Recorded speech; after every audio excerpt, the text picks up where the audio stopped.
আসসালামু আলাইকুম। এটা হচ্ছে মদিনায় আল্লাহ রাসূল ঘরের মধ্যে বসে আছেন।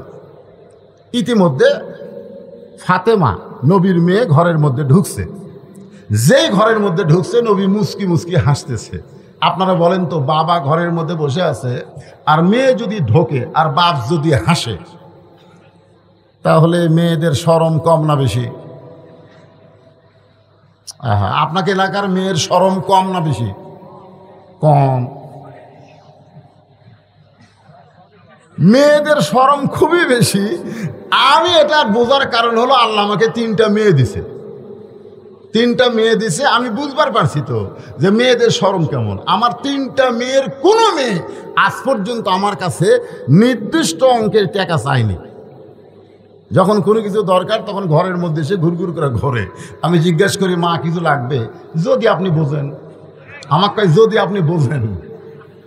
আমি পকেট থেকে বের করে 200 টাকা দিলাম, ওখানে ঘুরতেছে। আমি বললাম, মা আর লাগবে? যদি দেন। তো আবার 100 টাকা দিলাম। আমি যেই বললাম, মা আর কি তোমার লাগবে, তখন বলে আলহামদুলিল্লাহ। কেমন লাগলো? আমার তো বড় ভাইয়ের ছেলেও আছে, মেয়ে আছে। ওরে একদিন জিজ্ঞেস করলাম, কে রে ভাই, তোর ছেলে যখন তোর কাছে টাকা চায় কিভাবে চায়? তো আমার বড় ভাই বলতেছে, শালার লাগবে 104,000। এমন রাগ হয়ে গেছে, ছেলে বলতেছে শালা লাগবে 104,000। আমি সেদিন বুঝলাম নারীদের শরম আছে, পুরুষদের শরম কম। জোরে কোন কথা ঠিক? আমার সম্মানিত মায়েরা শোনেন, ঘরের ভিতরে নবী যখন মুস্কি মুস্কি হাসে, মা ফাতেমা তখন বলে, বাবা আমাকে দেখে হাসার কারণ কি? আল্লাহ রাসূল বললেন, মা একটা খবর তোমাকে অনেক দিন হলে দিবার চাই, কিন্তু খবরটা দেই না। ফাতেমা বলে, বাবা কি খবর? বলে, খবরটা হলো আল্লাহ তোমাকে তোমার আমল আখলাক দেখে খাতুনে জান্নাত ডিগ্রি দিয়েছে। আল্লাহ তোমাকে দেখে, তোমার আমল আখলাক দেখে। কি ডিগ্রি? কি ডিগ্রি? খাতুনে জান্নাত, মানে জান্নাতি নারীদের নেত্রী। জান্নাতি নারীদের নেত্রী ডিগ্রি দিয়েছে। এই খবর শোনার সঙ্গে সঙ্গে ফাতেমা আলহামদুলিল্লাহ আল্লাহর শুকর আদায় করে মুচকি মুচকি হাসতেছে। আল্লাহ রাসূল বলে, ফাতেমা তুমি আবার হাসতেছো কেন? ফাতেমা বল, বাবা আল্লাহ আমাকে এত বড় ডিগ্রি দিয়েছে, তার শুকরিয়াতান আমার জবান থেকে একটু আনন্দ প্রকাশ পায়। জোরে কান সুবহানাল্লাহ। রাসূল বললেন, ফাতেমা আল্লাহ তোমাকে খাতুনে জান্নাত ডিগ্রি দিলে কি হবে মা? তুমি জান্নাতি নারীদের নেত্রী হলে কি হবে? আল্লাহ তাআলা তোমার আগে একজন নারীকে কিন্তু জান্নাত দিবে। যেই বলছে, আপনারা তো সুবহানাল্লাহ বলেন, আপনারা ওয়াজের তালত পড়া সুবহানাল্লাহ বলেন, কিন্তু যেই নবী বলেছে আল্লাহ তোমার আগে একজন নারীকে জান্নাত দিবে, তখন ফাতেমার সুবহানাল্লাহ হয় না। রাসূল বলে, ফাতেমা তোমার কি মন খারাপ? বলে, মন খারাপ হওয়ার কারণ হলো আল্লাহ আমাকে খাতুনে জান্নাত ডিগ্রি দিল, আর আমার আগে একটা মেয়েকে জান্নাত দিবে। কোন আমলের কারণে ওই মেয়েটা আমার আগে জান্নাতে যাবে, এটা না বলা পর্যন্ত আমার মনে আর কোনো আনন্দ নাই। আজকে যে মায়েরা পর্দার অন্তরালে বসে আছেন, ফাতেমা কিন্তু জান্নাতি নারীদের নেত্রী, কিন্তু তার আগে একটা মেয়েকে আল্লাহ জান্নাত দিবে আমল করার কারণে। কোন আমলের কারণে? এই আমলটা পুরুষ মানুষের জন্য শোনা দরকার না হলেও নারীদের জন্য শোনা দরকার আছে না নাই? জোরে করে আছে না না? আপনারা চুপটি করে বসে থাকেন। আজকে সে আমলের কথা আপনাকে বলবো, আপনারা ফাতেমার আগে জান্নাতে যাবেন। সুবহানাল্লাহ। আমার মায়েরা বড় কষ্ট করে বসে আছে, এই জন্য কথাটা বললাম। এখন আসেন, আল্লাহ বললেন, হে রাসূল আপনি বলেন, ইন কুনতুম তুহিব্বুনাল্লাহ ফাত্তাবিউনি ইউহিব্বুকুমুল্লাহ। কেউ যদি আমি আল্লাহকে পাবার চায়, তাহলে আপনাকে ইত্তেবা করা ছাড়া, ইত্তেবা মানে কি? অনুসরণ। আবার এই আয়াতের কিন্তু অনেকে তাফসীর করে, কেউ যদি আল্লাহকে পাবার চাও, রাসূলকে বেশি বেশি মহব্বত করো, রাসূলকে যত বেশি মহব্বত করবে আল্লাহ তোমাদের মহব্বত করবেন। এরকম তাফসীর করে না? এরকম তাফসীর করে। আচ্ছা আপনারা বলেন তো, আবু তালেব রাসূলের চাচা, রাসূলকে মহব্বত কম করছে না বেশি করছে? এরপরেও কি জান্নাতে যাবে? কেন যাবে না? কারণ রাসূলকে মহব্বত করেছে, কিন্তু রাসূলকে ইত্তেবা করে নাই। আমাদের এই জিনিসটা বুঝতে হবে, রাসূলকে শুধু মহব্বত করলে হবে না। আমি নবীরে ভালোবাসি, আমি নবীরে ভালোবাসি, কেমনে যাব মদিনায়, তাকায় দেখে প্রত্যেক দিন সকাল বেলা দাড়ি কামাই। জোরে খান কথা ঠিক না? প্রত্যেক দিন সকালে গেলে তেল তেলা হয়, কেমনে যাবে মদিনায়? কে রে তুই মদিনায় যে কি করবি? রাসূল তো তাকে গ্রহণ করা লাগবে। এখানে ইত্তেবা মানে রাসূলকে অনুসরণ করতে হবে, শুধু চেহারায় সুরতে অনুসরণ নয়, আমল আখলাকে রাসূলকে অনুসরণ করা লাগবে। জোরে কোন কথা ঠিক? হ্যাঁ। আল্লাহ রাসূলের 40 বছর পর্যন্ত একটা শত্রু গোটা মক্কায় অনুবীক্ষণ যন্ত্র দিয়ে খুঁজে পাওয়া যায়নি। 39 বছর পর্যন্ত একটা শত্রু রাসূলের মক্কাত নাই। কিন্তু যেই 40 বছরে আল্লাহ তাআলা এই কোরআন শরীফ নাজিল করছে, এই যুবকেরা মনোযোগ দিয়ে শোনেন। আজকে আমাদেরকে বলে হুজুর সব ওয়াজ করবেন না, সব ওয়াজ চলবে না। রাসূলের হওয়া থেকে 39 বছর পর্যন্ত ওয়াজ করেন, কোনো সমস্যা নাই। মানে আবু জেহেল মার্কা। জোরে কোন কথা ঠিক কিনা ভাই? কিন্তু যুবকেরা খালি ফেসবুক চালাও না। হ্যাঁ হায় রে, 4টা যুবক কোনো জায়গায় বসলে আগে গল্প করতো, তোর বাপ কেমন আছে, তোর মা কেমন আছে। এখন আর কোনো গল্প নাই, খালি ঠেলা ঠেলি, খালি ঠেলা ঠেলি। এই যে যুবকেরা ফেসবুক নিয়ে ইন্টারনেট নিয়ে ব্যস্ত হয়ে গেছে, সেই যুবকদেরকে কোরআনের পথে আনাটা খুবই কঠিন। জোরে কোন ঠিক? হ্যাঁ ভাই, যুবকেরা একটু মনোযোগ দিয়ে শোনো বাবা, তোমাদের এই যৌবন থাকবে না, এই যৌবন থাকবে না। এই যৌবনে ভাটি পড়বে, এই যৌবন একদিন চলে যাবে। এই যৌবনটাই আল্লাহর পছন্দ। হাসরের ময়দানে যখন আমরা দাঁড়াবো, আমাকে বলবে ওয়াজ রশিদ, তোর শৈশবকাল আর তোর বুড়াকালের কোনো হিসাব দেওয়া লাগবে না, তুই যৌবনকালে কি আমল করছিস সেই হিসাব দিয়ে জান্নাতে যা। আমাকে আল্লাহ বলবে যে তোর বুড়াকালে, বুড়া বয়সের কার এর দরকার নাই, আর শৈশবকালের দরকার নেই, যৌবনকালে কি করছিস এই যৌবনের হিসাব দিয়ে জান্নাতে যাও। তাহলে আমরা যারা যুবক আছি, এই মুহূর্তেই হলো আপনাকে হিসাবের বয়স। জোরে কোন ঠিক? প্রত্যেকটা ধাপ, প্রত্যেকটা কথা হিসাব করে বলতে হবে। তাই রাস্তাঘাটে না ঘুরে, ওই রোশনের চাপ না খায়া তোমরা কোরআনের মাহফিলে চাপ দাও। চলে আসো বাবা, চলে আসো, আসেন। অত্যন্ত গুরুত্বপূর্ণ আলোচনা আপনাদের সামনে উপস্থাপন করা হচ্ছে। তাহলে আল্লাহ রাসূলের 40 বছরে যখন এই কোরআন শরীফ আল্লাহ নাজিল করলেন, খুব খেয়াল করবেন, এই কোরআনের প্রথম শব্দ হলো ইকরা। ইকরা মানে পড়ুন। ইকরা মানে কি? পড়ুন। আজকে আমাদের বাংলাদেশের ছেলেরা কোরআন তেলাওয়াতে চ্যাম্পিয়ন হচ্ছে। সুবহানাল্লাহ। যাদের পিছনে সরকার কোটি কোটি টাকা খরচ করে, ওরা তো বিশ্বকাপ দূরের কথা, বিশ্বের একটা চা কাপ পর্যন্ত আনবার পারে না। ধরে কোন ঠিক কিনা? এই যে ক্রিকেট খেলা, হাই রে এশিয়া কাপত যা মার খেলো ভাই, একটা দেশকে ঠকাবার পারে নাই। ধরে কোন ঠিক কিনা? আফগানিস্তানের কাছে গাপ খাওয়া, এর কে বেতন 4 লাখ টাকা 5 লাখ টাকা, মাথা ঘরে।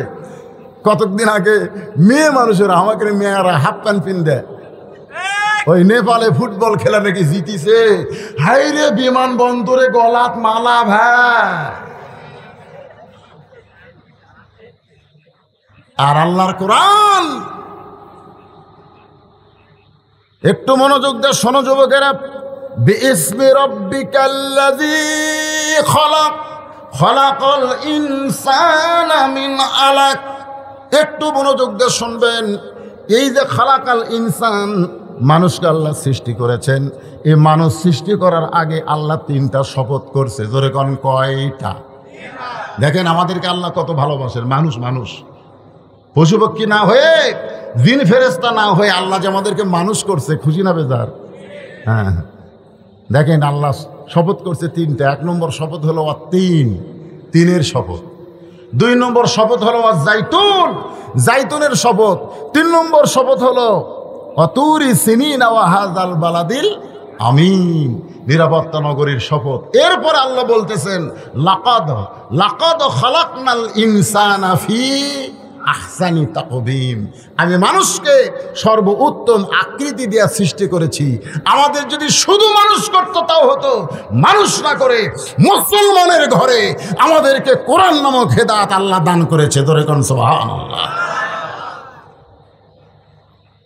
চলে আসলেন খাদিজার কাছে, কোরআন পাশে, শরীর ঘামতেছে, জুব্বা টুব্বা সব ভিজে গেছে। খাদিজা বলতেছে আজকে খিদা বেশি লাগছে নাকি? আমি প্রতিদিন আপনাকে গাড়ি হীরার মধ্যে খাবার সাপ্লাই করি, আমি নিজে যায় খাবার দেই, আর আজকে নিজেই চলে আইছেন। রাসূল বলতেছেন খাদিজা আর গাড়ি হীরাই থাকার দরকার নাই, আর অন্ধকারে থাকার দরকার নাই। আল্লাহ সিরাজা মুনিরা নামক কোরআনের আলো আমাকে দান করেছে। ধরে কোন সুবহানাল্লাহ। আল কোরআনের আলো ঘরে ঘরে, ঘরে ঘরে আলো আছে, রাস্তা আলো নাই। যখনই ঘরের থেকে বাইরে হলাম, ঘর তো আলো। যেই বাইরে হলাম একদম এই লাইট ধর, লাইট ধর। তখন আমার আসাদুল ইসলাম ও আবার এই মোবাইলে লাইট ধরলো। তার মানে কি খালি ঘরও তো আলো থাকলে হবে না, রাস্তা তো আলো থাকা লাগবে। জোরে কর ঠিক কি না? হ্যাঁ, তাহলে এই স্লোগান চলে কেন? এই স্লোগান তো আবু জেহেলের স্লোগান। এই স্লোগান আমাদের চলবে না। আমাদের বলতে হবে আল কোরআনের আলো সব জায়গায় জালো। জোরে কোন ঠিক? স্লোগানটা যুবকেরা, মুরব্বীরা না দেন, আপনাকে দরকার নেই, আপনারা ওল্ড মডেল হয়ে গেছেন। আপনারা তো যুবক থেকে যদি, যৌবন থেকে যদি কোরআনের আন্দোলন করতেন, আজকে বাংলাদেশে বাতিলের কোনো আস্তানা থাকতো না। জোরে কোন ঠিক? কিন্তু আপনারা যৌবন থেকে আন্দোলন করেননি বলে আমাদেরও এখন বুড়া হয়ে এই যুবকগুলো সাইজ করা লাগতেছে। এই যুবকেরা গলা খাকারে দাও। আমি যেই বল আল কোরআনের আলো, আপনার বলবেন সব জায়গায় জানো, বলতে পারবেন না? আল কোরআনের আলো, কোরআন হাদিস যেখানে, দুনিয়ার মুসলমান লিল্লাহে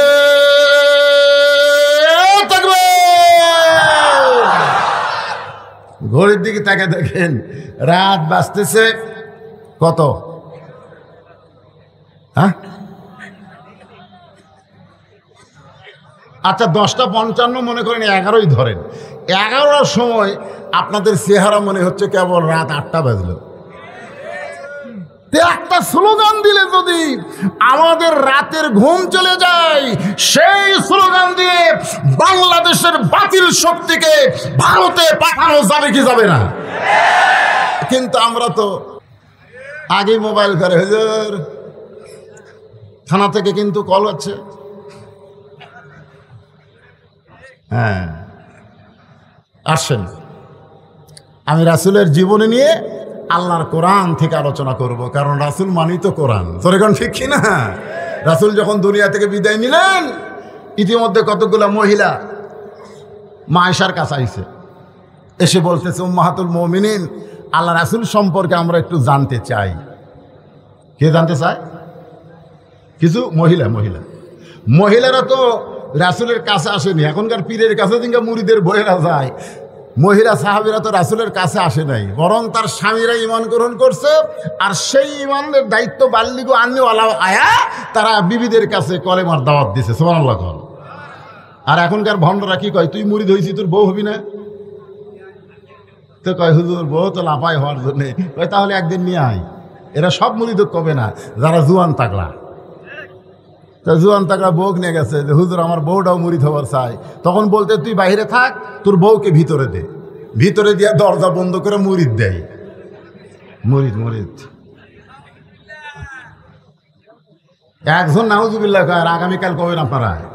হ্যাঁ, এরকম ভণ্ডামি আমাদের বাংলাদেশে আছে না নাই? হ্যাঁ, একটু মনোযোগ দিয়ে শুনবেন।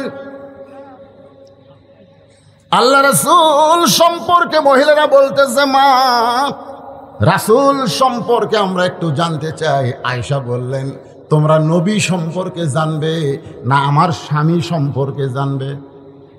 কথাটার মধ্যে গুরুত্ব আছে না নাই? তোমরা নবী সম্পর্কে জানবে না আমার স্বামী সম্পর্কে জানবা? মহিলারা বলতেছে, নবীও যিনি আপনার স্বামীও তিনি, নবীও যিনি আপনার স্বামীও তিনি। আয়েশা বলতেছে, এইটা তোমরা বাহির থেকে অনুমান করে বলতেছো নবীও যিনি আমার স্বামীও তিনি, কিন্তু শুনে নাও, আমি স্বামী হিসাবে 9 বছর থেকে 18 বছর পর্যন্ত আমার নবীকে দেখছি।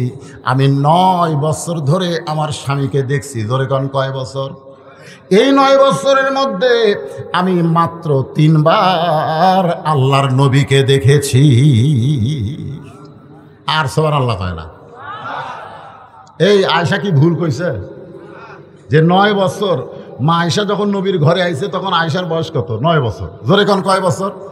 6 বছরে বিয়ে হয়েছে, 9 বছরে ঘরে আইছে। আর যখন নবী দুনিয়া থেকে বিদায় নিছে তখন আয়েশার বয়স হলো 18 বছর।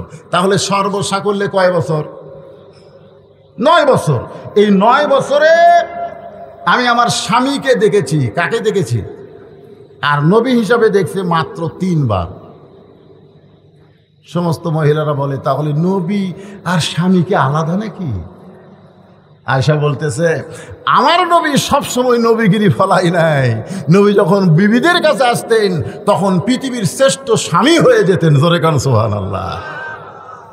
আমার নবী যখন সন্তানের কাছে যাইতেন তখন পৃথিবীর শ্রেষ্ঠ বাবা হইতেন। আমার নবী যখন নাতিদের কাছে যাইতেন তখন পৃথিবীর শ্রেষ্ঠ নানা হইত। আমার নবী যখন দাওয়াতের কাজে যাইত পৃথিবীর শ্রেষ্ঠ দাঈল আল্লাহ হয়ে যেত। আমার নবী যখন জিহাদের ময়দানে যাইত বাতিলের বিরুদ্ধে শ্রেষ্ঠ সেনাপতি হয়ে যেত।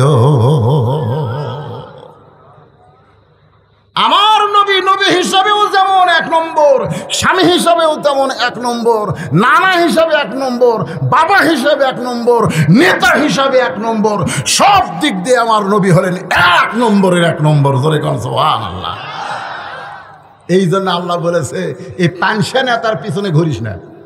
এই পানসা নেতা পেশাব করে ঠিক মতো পানি নেয় না, 5 ওয়াক্ত নামাজ পড়ে না, এরকে পিছনে ঘুরে ঘুরে কয় হামান নেতা, হামান নেতা। এটা তো নেতা। আমরা এমন একজন মহামানবকে নেতা হিসাবে গ্রহণ করব যেই নেতার চরিত্রের সার্টিফিকেট স্বয়ং আল্লাহ দিয়েছেন। ওয়া ইন্নাকা লাআলা খুলুকিন আযীম। আমার নেতার চরিত্র ফুলের চাইতেও পবিত্র। বিশ্ব নবীর চরিত্র কার চাইতে পবিত্র? তাহলে আমার নবীর চরিত্র, সবাই বলবেন, সবাই বলবেন। রবিউল আউয়াল মাস, বুঝতেছেন না? হ্যাঁ, নবীর আসার মাস আবার যাওয়ার মাস। আমার নবীর চরিত্র আল্লাহ কোরআন কারীম দিয়ে চরিত্রের বর্ণনা করেছেন। আল্লাহর 99 নামের মধ্যে একটা নাম হলো আজিম। সে আজিম নামটা নবীর চরিত্রের মধ্যে আল্লাহ ঢুকাই দিয়েছেন। এমন চরিত্রবান একজন মানুষকে আমাদের নেতা হিসাবে, আদর্শ হিসাবে গ্রহণ করার দরকার আছে না নাই? কম্বল দিয়ে ঢাকা দাও। আল্লাহ রাসূল বলতেছে খাদিজাকে কম্বল দিয়ে ঢাকা দাও। খাদিজা কয় গাও ঘামে জুব্বা ভিজে গেছে, আর এই সময় কম্বল দিয়ে ঢাকার কারণ কি? বলে ঢাকা দাও। মা খাদিজা রাসূলকে ঢেকে দিয়া বললেন, আপনি নিরাশ হবেন না, আপনি অস্থির হবেন না, কারণ আল্লাহ আপনাকে যেটা দিয়েছে স্বয়ং কোরআন দেয় নাই, আল্লাহ তাআলাও আপনার সঙ্গে রয়েছে। অহুয়া মাকুম আইনা মা কুনতুম। আপনি থাকবেন যেখানে, আল্লাহর সাহায্য, আল্লাহর মদত থাকবে সেখানে। জোরে কোন সুবহানাল্লাহ। এখন কি করব? ঘরে ঘরে কোরআন শরীফ পড়ব? নবী ঘরে ঘরে কোরআন শরীফ পড়লেন। এই কোরআন শরীফ নিয়ে চিন্তা করলেন যে কোরআন তো একটা দাওয়াত। ওমান আহসানু কাওলাম মিম্মান দা ইলাল্লাহ। এই কোরআনের দাওয়াত নিয়ে আমি বাইরে যাব। খাদিজাতুল কুবরা বললেন, এখন বাইরে যাওয়ার পরিবেশ নেই, আপনি ঘরের মধ্যেই কোরআন চুপি চুপি পড়েন। কোরআন এমন একটা পড়া যে এটা চুপি চুপি পড়লে হয় না, এটার আলাদা একটা মুজেজা রয়েছে। জোরে কোন কথা ঠিক কিনা? নবী কোরআন পড়েন, আশেপাশে খবর হয়ে গেল কানে কানে, কি যেন আব্দুল্লাহর পোলা ঘরের মধ্যে পড়তেছে। এটা কি পড়ে চুপি চুপি শোনার জন্য মক্কার নেতারা দিনের বেলা আসে নাই, রাতের বেলা এসে এমন একটা রাত যেই রাতে 4 জন নেতা নবীর ঘরের চারিধারে কান লাগায়া লাগায়া শুনতেছে। আল্লাহ নবী তখন আল্লাহর কোরআন পড়তেছে, জোরে কান সুবহানাল্লাহ। আবু জেহেল মনে করতেছে আমি একলাই শুনছি রে, কেউ শোনে নাই। এই মনে করে যখন নবী কোরআন তেলাওয়াত শেষ করছে অন্ধকারে যাবার চাইছে, যেই যাবার চাইছে আবু সুফিয়ানের সাথে বাধা গেছে। আবু সুফিয়ান কয় নেতা আপনি? তুমি? আমি তো কোরআন শুরু করেছি, আমিও তো একই অবস্থা। এই 2 নেতা যখন কথাবার্তা বলতেছি ইতিমধ্যে উদ্বা সাহেবা গিয়ে হাজির। আপনারা মুরব্বীরা কি করেন? বলে গভীর রাত্রে কোরআন তেলাওয়াত শুনলাম। আমরাও শুনছি। আবু জেহেল বলতেছে এই দেখেন আবু জেহেলের কথা, কি সুন্দর কোরআনের বাণী রে, মনে হয় সারা রাত দাঁড়িয়ে দাঁড়িয়ে শুনি। সুবহানাল্লাহ কবেন না? আবু জেহেলের মতন কাট্টা কাফের বলতেছে কি সুন্দর কোরআনের বাণী, মনে হয় সারা রাত দাঁড়িয়ে দাঁড়িয়ে শুনি। এই যে দেখেন দাঁড়িয়ে দাঁড়িয়ে শুনতেছে, যখন ঠিক কিনা? তাই বলে মনে করো না যে তোমরা আবু জেহেল, তা না। মানে কোরআনের এমন একটা আকর্ষণ যে রাত পড়ে যাচ্ছে, ওরা জানলার কাছে দাঁড়িয়ে দাঁড়িয়ে শুনতেছে। আবু সুফিয়ান কাফেরদের মধ্যে সবচাইতে বেশি চালাক, এই জন্য আবু সুফিয়ান ছিল আবু জেহেলের উকিল। উকিল বোঝেন? উকিল। আবু সুফিয়ান বলতেছে যে ঘরের মধ্যে তো পড়তেছে, আমরা চোরের মতন শুনতেছি, এ কোরআন নিয়ে যদি বাইরে আসে, মানে পড়তে পড়তে কোরআন নিয়ে যদি বাহিরে আসে তাহলে খবর কি? আবু জেহেল বলতেছে আবু সুফিয়ান খবরদার এই কথা বলিস না, কোরআন বাহিরে আসলে আমাদের মতন ভুয়া নেতাদের নেতৃত্ব আর সমাজে চলবে না। মারাত্মক কথা। কোরআন যদি বাহিরে আসে, বাংলাদেশে যারা আবু জেহেলের দোসর, ওই ভুয়া নেতাদের নেতৃত্ব 90% মুসলমানের দেশে চলবে না। জোরে কোন কথা ঠিক? আল্লাহ রাসূল 13 বছর এই কোরআনের দাওয়াত দিলেন। 13 বছরে মুসলমানের সংখ্যা হলো 319 জন। কোন কিতাবে লিখছে মাত্র 320 জন। 13 বছর মুসলমানের সংখ্যা কত? আপনারা একটু হোহা করেন না কেন বাবা? 320 জন 13 বছরে। মক্কার ইসলামের সাইজটা দেখেন, মক্কার ইসলামটা কত দুর্বল ইসলাম যে 13 বছরে 320 জন মুসলমান হয়েছে। তার মধ্যে 18 জনকে ওরা পিটাই মারিছে। তার মধ্যে 18 জনকে কি করে মারছে? পিটা মারছে। জিনকে সুমায়াক মারছে, ইয়াসারক মারছে। এইরকম 18 জন সাহাবিকে তারা পিটা মারিছে, মানুষের সামনে পিটা মারিছে। এখন যেরকম বাংলাদেশে পিটাই মারতেছে লগি বইটা দিয়ে। তোর কোন কথা ঠিক কিনা বোঝেন না?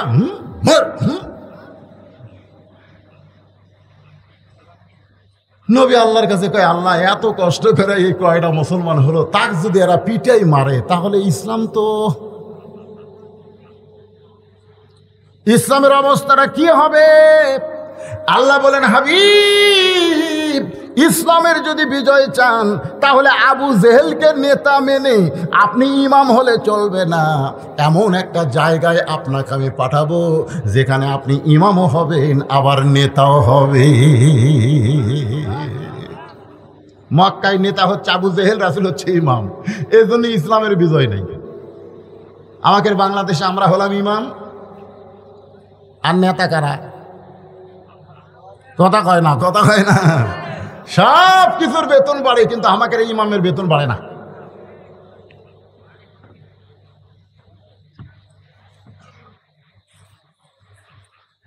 আপনাদের মসজিদের ইমামের বেতন গত বছর যা ছিল, মসজিদের তো উন্নয়ন করবেন, মাহফিলটাই তো মসজিদের উন্নয়ন করবেন। তো ইমামের বেতন, ইমাম সাহেব কি এখানে আছে না? ইমামক দাওয়াত দেননি আপনারা? কুটি ইমাম বারে ঘুম পাড়তেছে নাকি? কোনটা ইমাম? হাত তোলো তো বাবা। মাশাআল্লাহ, খুব সাইজ আলা ইমাম রে। তো ইমামের বেতন গত বছর ছিল 86 টাকা কেজি সোয়াবিন তেল। এ বছর যে 200 টাকা লাগছে। আপনারা কি বেতন সেই হিসাবে বাড়াচ্ছেন? এই শোনেন, কথা শোনেন, বাজারে গোস্তের দাম বাড়লো, মাছের দাম বাড়লো, ডালের দাম বাড়লো, তেলের দাম বাড়লো, ইমামের বেতন বাড়লো না। ওই ইমামের পিছনে ইক্তেদা মাকরু হবে, মাকরু। ইমামের বেতন বাড়ানোর দরকার আছে না? জোরে করে আছে না? যার পিছনে আপনারা ইক্তেদা করতেছেন সেই ইমামটা এত দুর্বল, কারণ ইমাম নেতা হবার পারে নাই, নেতা আছে আবু জেহেল, যার কারণে 13 বছরে মুসলমান হলো 320 জন। আল্লাহ দেখলেন এভাবে পিটন খাওয়ালে হবে না, পিটন দেওয়ারও একটা ব্যবস্থা করা লাগবে। জোরে কোন ঠিক কিনা? গভীর রাত্রে খুব খেয়াল করবেন, ইসলামের বিজয় কিন্তু দিনে হয় নাই, গভীর রাত্রে আমার আল্লাহ তাআলা নবীকে মক্কা থেকে মদিনায় হিজরতের অর্ডার করলেন। সুবহানাল্লাহ বলেন। নবী গভীর রাত্রে মক্কা থেকে মদিনায় হিজরত করলেন। হিজরতের বহু কাহিনী, আমি সেই কাহিনী বলতেছি না, আমি শুধু বলবো রবিউল আউয়াল মাসে আমার নবীকে গ্রহণ করতে হলে আমাদের কদ্দূর পর্যন্ত একটু আলোচনা শোনা দরকার।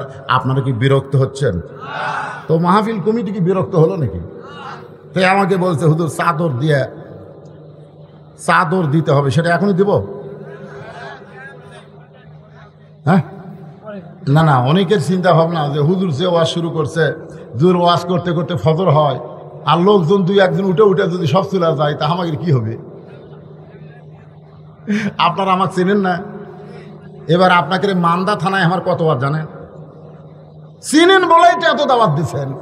আমি কোনো জায়গা তো ওয়াজ থুয়ে যাই না, যতক্ষণ আপনারা সামনে বসে থাকবেন ওয়াজ আমি কমপ্লিট করে যাই। জোরে কোন ঠিক, কথা কোন ঠিক, কথা কোন না কেন? তেনাদের মধ্যে যখন একটা ব্যারামই ঢুকছে, যে চাদরের ব্যারাম,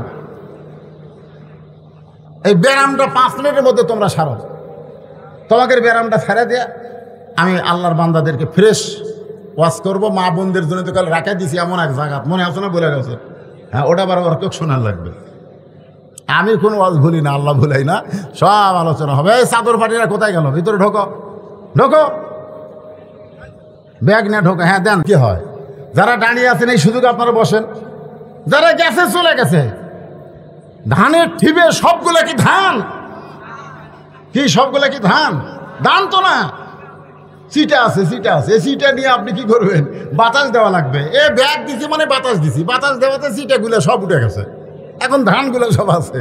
তো এই ধানগুলো একটু জমে জমে বসেন, যদি যেখানে কাদা আছে কাদা বাদ দিয়ে একটু জমে জমে বসেন, মাঝখানে যেন শয়তান বসার চান্স না পায়। আমরা গত 2 বছর ওয়াজ করে শান্তি পাইনি, এই করোনার কারণে বলতে পারিনি চাপা বসেন, চাপা বসেন, কারণ করোনার আমাদের ফাঁক করে দিয়েছিল। জোরে কোন ঠিক কিনা? ফাঁক হন। কিন্তু আর কি করোনা আছে? এই জন্য এখন চাপা বসেন। আর রবিউল আউয়াল মাসের নবী সম্পর্কে, কোরআন সম্পর্কে মহিলারা প্রশ্ন করেছে আয়েশাকে, সে বলেছে 9 বছর আমার স্বামীকে আমি বহুবার দেখেছি, নবী হিসাবে দেখেছি মাত্র কয়বার? 3 বার। মহিলারা বলতেছে আজকে স্বামী সম্পর্কে আমরা শুনবো না, আপনি যে 3 বার নবী দেখলেন, কেমনে দেখলেন, দেখার সাইজটা কিরকম, এই 3 বার নবী সম্পর্কে আমরা শুনতে চাই। আপনারা শুনবেন না ভাইজান? হ্যাঁ, এই আদায় আর হয়নি, সব ব্যাগ আলা চলে এলো, একলা মাঝখানে কি করে রে? এইদিকে আদায় হয়েছে, ব্যাগের আদায় হয়েছে। হ্যাঁ, চলে আসেন বাবা, ব্যাগগুলো উঠে আসো। মাঝখানে কেউ ব্যাগলে হাঁটলে ওয়াজের নূর নষ্ট হয়ে যায়।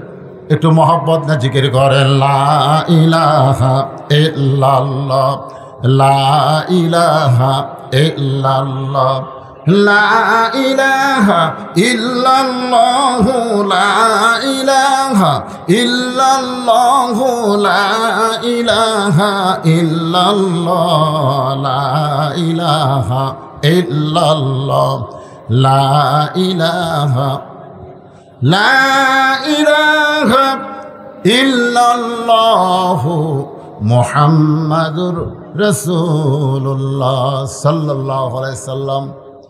আয়েশা বলতেছে আমি জীবনে প্রথম নবীকে দেখলাম, নবীর গায়ের জুব্বা ছিঁড়ে গেছে, নবী যে পোশাক পরেন সেই পোশাকটা ছিঁড়ে গেছে। ওই একটা মাত্র জুব্বা ছাড়া নবীর তখন দ্বিতীয় কোনো জুব্বা ছিল না। আমি একজন বিবি হয়ে আমার স্বামীর গায়ে ছেঁড়া কাপড়, এটা আমি সহ্য করতে পারি না, কিন্তু সবসময় গায়ে রাখার কারণে আমি একজন গায়ে দেওয়া পাঞ্জাবি মানুষকে কেমনি সেলাই করে দিব। আয়েশা বলতেছে রে মেয়েরা, জীবনে প্রথমে নবীকে দেখলাম কেমনে শোনো, নবী যখন ঘুমায় গেছে আমার কাছে, নবী যখন আমার কাছে ঘুমায় গেছে, আমি তাকায় দেখে ওই সিরা পাঞ্জাবি জুব্বাটা নবী আল্লাহর উপরে রাইখা দিছে।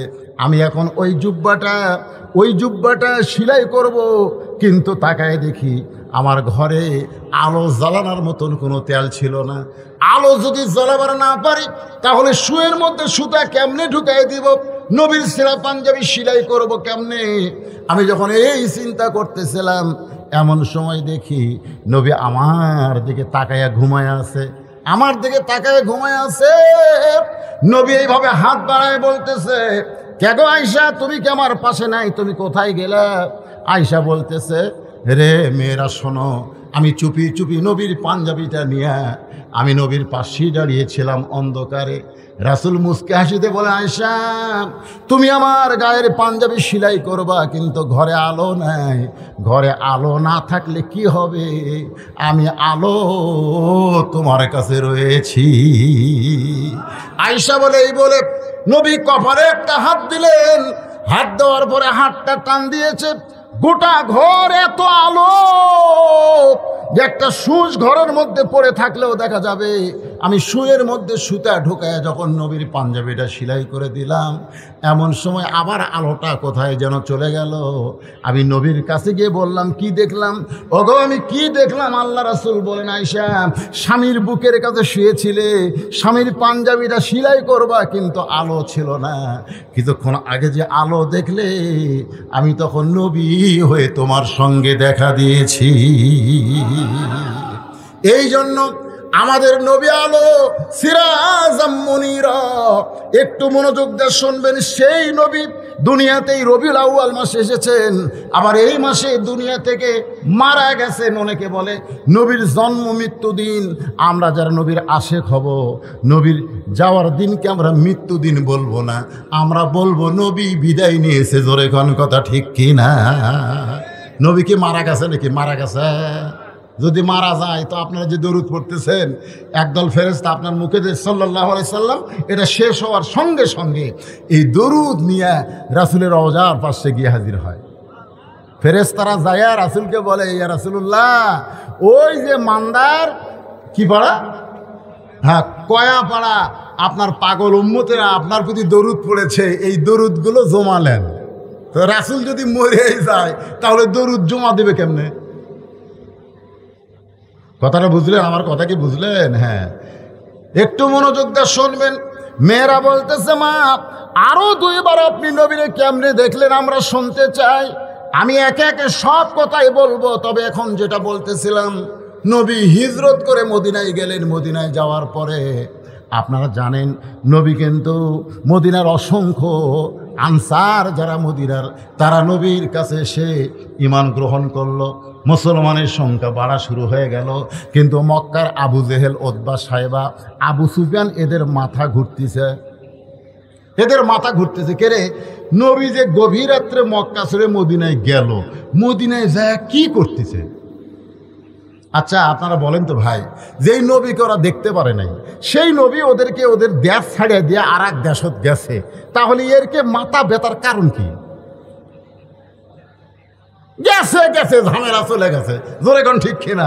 তারপরেও আবার আবু জেহেলেরা গ্রুপেরা মিটিং করে বলতেছে, এই নবী যে মদিনাত গেল, মদিনায় যায় কি করতেছে দেখছেন? আচ্ছা আমরা বাংলাদেশে ইসলামী আন্দোলনের কর্মীরা কি করি? এই জন্য আমেরিকা মাথা ঘোরায় গেল। আমরা কি করি? প্রতিবেশী ভারতের মাথা ঘুরে গেল। কারণ ওরা জানে কোরআনের আইন যদি কোনো পৃথিবীর ভূখণ্ডে চালু হয়ে যায়, ওই কোরআনের নূর দিয়ে গোটা পৃথিবী দখল হয়ে যাবে। আপনারা জানেন,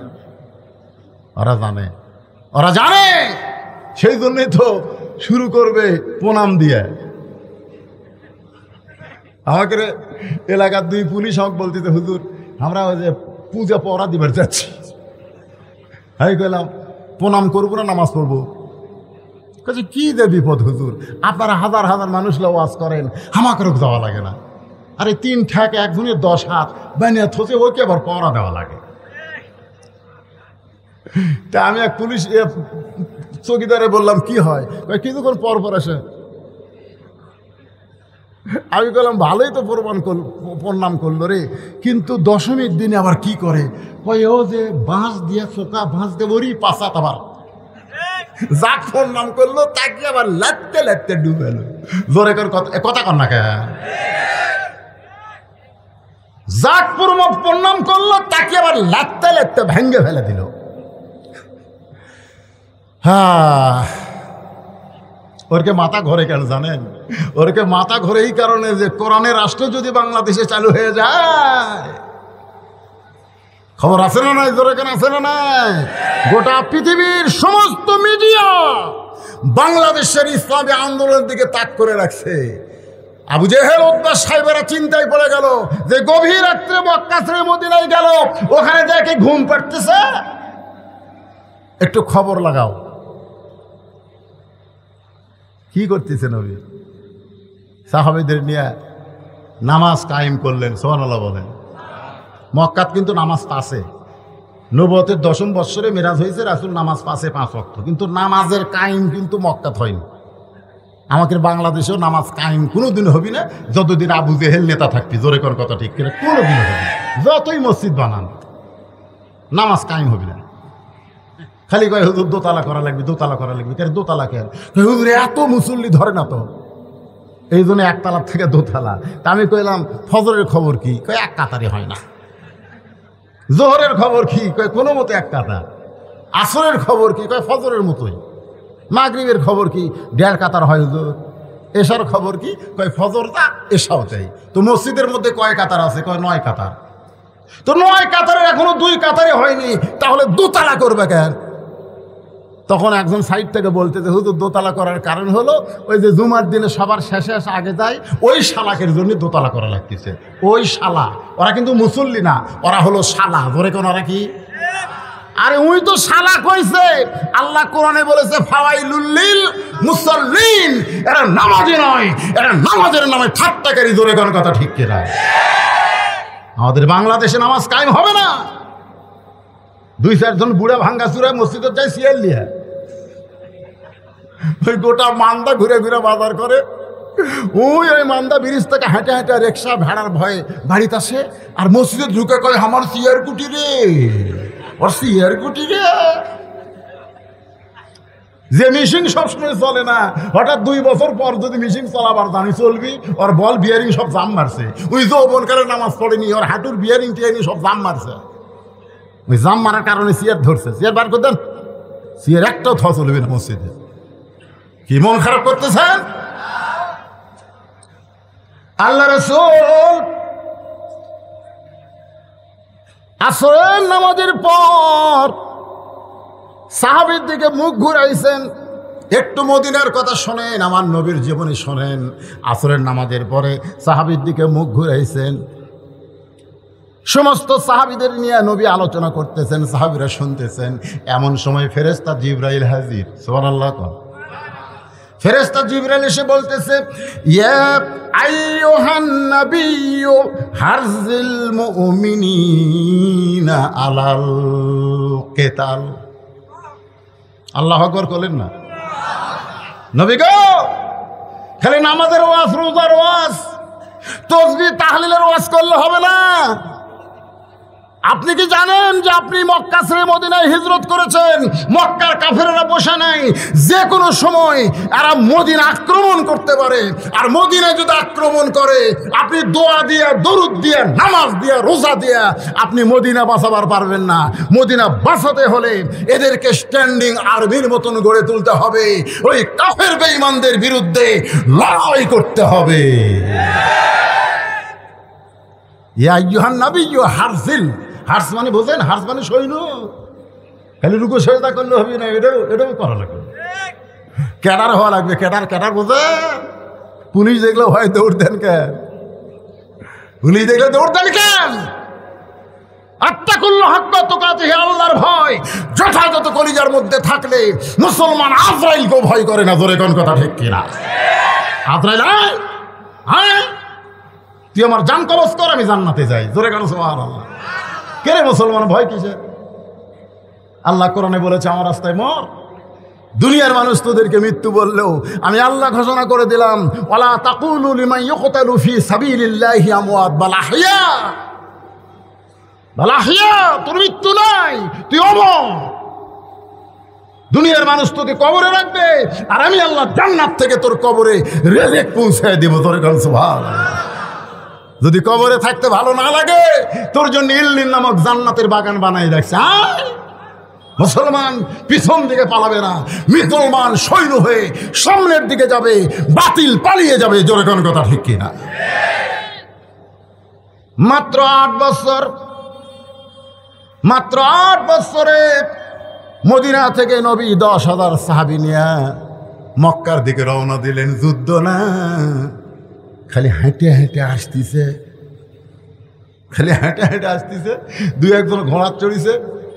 ওই যে ধুলে দেখে মক্কার কাফেরা কয়, লুকাও রে। হায় হায় হায়, এতদিন পর হাজার হাজার লক্ষ লক্ষ মুসলমান মক্কার দিকে আসতেছে, আর ঘর বাড়ি থাকা যাবে না, লুকায় রে। সুবহানাল্লাহ কবেন না? আবু বকর খালি নবীর মুখের দিকে তাকায়। রাসূল বলে, আবু বকর কি দেখো? বলে, হুজুর গাড়ে সুরের মধ্যে লুকাইছিলাম হুজুর, ওরা আমাকে আপনার খুঁজিছে হুজুর। আমি খালি বলছি, আল্লাহ আমার নবীকে যেন কাফিররা ধরবার না পারে। আজকে হাজার হাজার মুসলমান যখন মক্কার দিকে যায়, ওরা কোন জাকাত লুকায় হুজুর, কোন জাকাত লুকায়। আল্লাহ তাআলা সূরা নাজিল করলেন, সূরা নসর। যারা পারেন আমার সঙ্গে তারা পড়েন, ইজা জা নাসরুল্লাহি ওয়াল ফাত ওয়া রাআইতান নাসা ইয়াদখুলুনা ফি দীনিল্লাহি আফওয়াজা ফাসাব্বিহ বিহামদি রাব্বিকা ওয়াস্তাগফির ইন্নাহু কানা তাওয়াবা লিল্লাহি তাকবীর। নাই রে, কেউ নাই। আল্লাহ রাসূল কাবা ঘর উঠলেন। কাবা ঘর উঁচু জায়গা। উঠে বললেন, এই মক্কার লোকেরা, আমি একদিন গভীর রাত্রে মক্কা ছেড়ে মদিনায় হিজরত করেছি, তোদেরকে পালান লাগবে না। তোরা যতই যুদ্ধ অপরাধী হ, আমি রাসূল তোদেরকে মাফ করে দিলাম, ফাঁসি দিব না। সুবহানাল্লাহ না কেন? আমি রাসূল, ইসলাম মাফ করা, ইসলাম মাফ করা। 40 বছর পর ফাঁসি দেওয়ার নাম ইসলাম না। কাবা ঘরের উপর উঠে রাসূল বললেন, মাফ করে দিলাম রে। এ আবু জেহেলের বেটা ইকরাম ইবনে জাহেল, যে উহুদের ময়দানে নেতৃত্ব দিয়ে আমার দান শহীদ করেছিস, তোকে মাফ করে দিলাম রে। আবু সুফিয়ান, উহুদের ময়দানে তুই নেতা হয়েছিলিস, তোকে মাফ করে দিলাম রে। হিন্দা, আমার চাচা আমির হামজার কলিজা চাবায় খাইছিস, তোরে মাফ করে দিলাম। জোরে কর সুবহানাল্লাহ। হাসি, হ্যাঁ, মিথ্যা সাক্ষী দিয়ে হাসি দেয়। হ্যাঁ, মাফ করে দিছে। রাসূল কাবার উপর থেকে দেখে এক বুড়ি মানুষ টোপলা লিয়া পড়ে আর ওঠে, পড়ে আর ওঠে। হাই রে বুড়ি রে, বুড়ির চাইতে টোপলা বড়। আল্লাহ রাসূল কয়, আমি আলামিন, আবু জেহেল ডিগ্রি দিছে, সেই নবী মাফ করে দিলাম, তারপরও বিশ্বাস নাই। নবী কাবা ঘর থেকে নেমে দৌড়ে গিয়ে বুড়িটার সামনে গিয়ে বললেন, বুড়িমা, আপনি এরকম এত বড় হাই টোপলা নিয়ে কোথায় যান? বুড়ি বলতেছে, বাবা তুমি জানো না, আব্দুল্লাহর এতিম পোলা মদিনা থেকে মক্কাতে সে যাকে পাচ্ছে তাকে মারতেছে। মিডিয়া মিডিয়া মিডিয়া ভুল প্রচার করছে। টুপিওয়ালারা জঙ্গি। সিনেমার মধ্যে হুমায়ুন ফরিদি, মস্ত বড় টুপি, মুখর দাড়ি। এই শালা এটিএম শামসুজ্জামান, হিয়া বড় টুপি, মুখর দাড়ি, জুব্বা করে, মেয়ে মানুষ দেখলে চোখ মারে। ওরা মিডিয়া সিনেমা দেখে আসা কয়, হুজুরাই লুচ্চারে, হুজুরাই লুচ্চারে। আপনারা কম তো এটিএম শামসুজ্জামান কি হুজুর, হুমায়ুন ফরিদি কি হুজুর? এই শালারা তো লুচ্চা, হুজুরের পোশাক পরে। এখন ওইটা দেখে যুবকেরা কয়, বজরশি তো মনে হয় তা।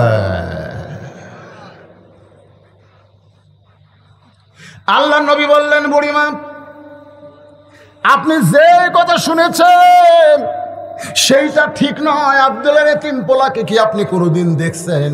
আপনি যদি তাকে দেখতেন তাহলে এমন কথা বলতে পারতেন না। বুড়ি বলতেছে বালাই ষাট, খবরদার আব্দুলের এতিম পোলার কথা আমার কাছে বলিস না বাবা, ওর নাম শুনলে আমি হার্ট ফেল করব। এত ভয় খাওয়া খাচ্ছে, এত মিডিয়া খারাপ প্রচার করছে আমার নবীর চরিত্র নিয়ে। নাম বলিস না, নাম শুনলে হার্ট ফেল। আল্লাহ রাসূল বলে বুড়িমা তাহলে টোপলা তো টানতে পারতেছেন না, আমি আপনার কুলি হইয়া কোথায় যাবেন সেই পর্যন্ত আপনাকে টোপলা পৌঁছায় দিব। বুড়ি বলতেছে তুই কোন মায়ের সন্তান রে? তোর মা ভালো, তোর বাবা ভালো। আমার পেটের 4টা সন্তান, আমার পেটের 4টা সন্তান আব্দুলের এতিম পোলা ভয়ে আমাক ছাড়িয়া দৌড় মারছে। আমি বলছি ও বাবা, এ বাবা, আমি তোরকে বুড়ি মারে আমার সাথে লে। আমার ছেলেরা বলতেছে বুড়ি তুই মর, তোর টানবে আমরা মরবো নাকি? আমার সন্তানের আমার ছেড়ে গেল, আর তুই কার মায়ের সন্তান আমার টোপলা টানবি? আল্লাহ রাসূল টোপলা মাথায় নিছে।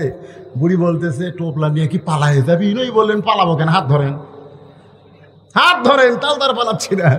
বুড়ি কয় যাকবারে কুলিও পেলাম লাঠিও পেলাম, তোরে কোন সুবহানাল্লাহ।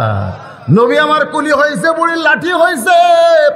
পাহাড়ের গুহা পর্যন্ত এসে বলতেছে বাবা এটা হলো নিরাপদ এলাকা, এই গুহার মধ্যে আমি থাকতে চাই। আমার অসংখ্য লোক এই পাহাড়ের গুহার মধ্যে লুকিয়ে আছে, আমি এইখানে লুকাবার চাই। আল্লাহর নবী গুহার মধ্যে বুড়িটা টোপলা দিয়া বলে বুড়িমা তাহলে আপনি থাকেন, আমি এখন চলে যাব। বুড়ি বলতেছে বাবা তুমি তো চলে যাবা, যাওয়ার সময় আমি তোমাকে একটা উপহার দেবার চাই। বলে কি উপহার দেবেন? বলেন আমার টোপলার মধ্যে একটা ছুরি রয়েছে, আমার টোপলার মধ্যে একটা ধারালো ছুরি রয়েছে, এই ছুরিটা আমি গোপনে রাইখা দিছি। যদি আব্দুল্লাহর এতিম পোলারে পাইতাম তাহলে ওর বুক বরাবর আমি বসায় দিতাম। আমি আব্দুল্লাহর পোলারে পাইনি, তুমি যদি পাও এই ছুরিখানা তার বুকে বসায় দিও। নবী বুড়িটার ছুরি নিয়ে কান্দের বলে মাবুদ মক্কার মিডিয়া রাহমাতুল্লিল আলামিনকে এমনভাবে প্রচার করেছে একটা বুড়ি পর্যন্ত তার বুকে ছুরি মারতে চায়। এখনো পৃথিবীর সব মিডিয়া কার দখলে? ওই ইহুদি খ্রিস্টান হিন্দুকের দখলে। জোরে করে কথা কর না কেন? এখন কিছু মিডিয়া আমাকে ওয়াজে যে রেকর্ড করতেছে, হ্যাঁ এর জন্য দোয়া করার দরকার আছে না নাই? এরা কোনো গানের অনুষ্ঠানে যায় না, এরা বক্তাকে খুঁজে খুঁজে বক্তার ওয়াজগুলো এরকম মিডিয়ায় ছাড়তেছে, যার কারণে বদরশিদে আজকে বাংলার লোক দেখতেছে। আমাদের বাংলাদেশের লোকেরা লন্ডন যারা আছে, আমেরিকা যারা আছে, ব্রিটেন ফ্রান্সে যারা আছে, সৌদি আরব দুবাই যারা আছে, তারা কিন্তু আমার ওয়াজ দেখতেছে। জোরে কোন কথা ঠিক কথা কণ্ঠে। তাহলে মোটামুটি এই মিডিয়াটা আছে, কিন্তু পেপার টেপার যা আছে ওরা মাত্র 4 জন মেয়ে মানুষ ভারে দাদির মতন গামছা কাউট দিছে ঢাকা ভার্সিটি। কয়জন?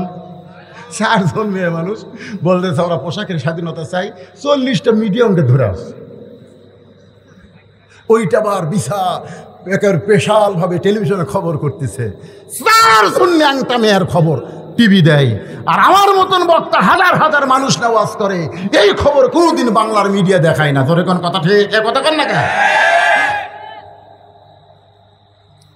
আল্লাহ রাসূল ছুরিটা নিয়ে কাঁদতেছে।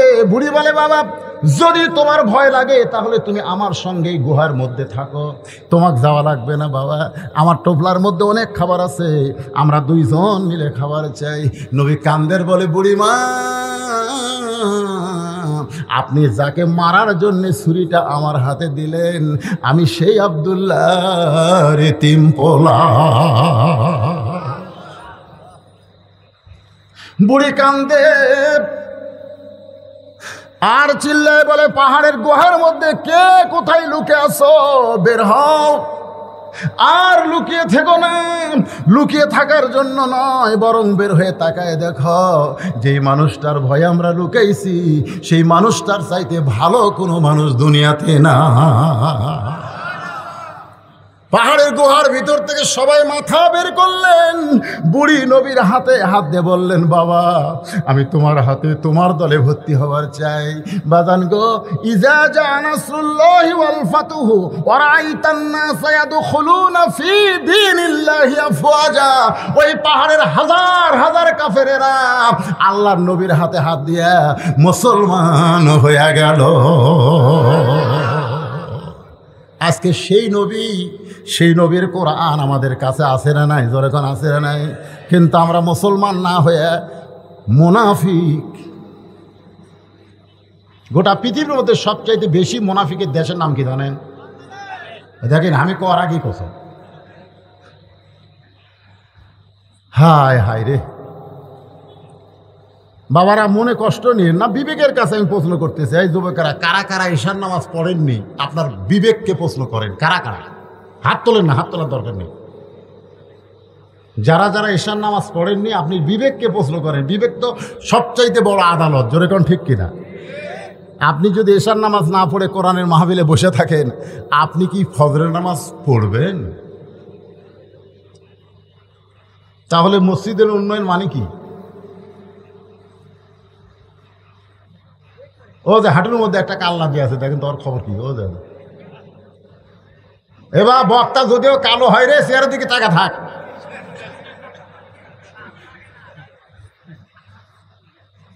কি ভাল লাগতেছে না? তাকায় থাকেন। আমার মা বোনদের জন্য 4টা লাইন ওয়াজ করার দরকার আছে না নাই?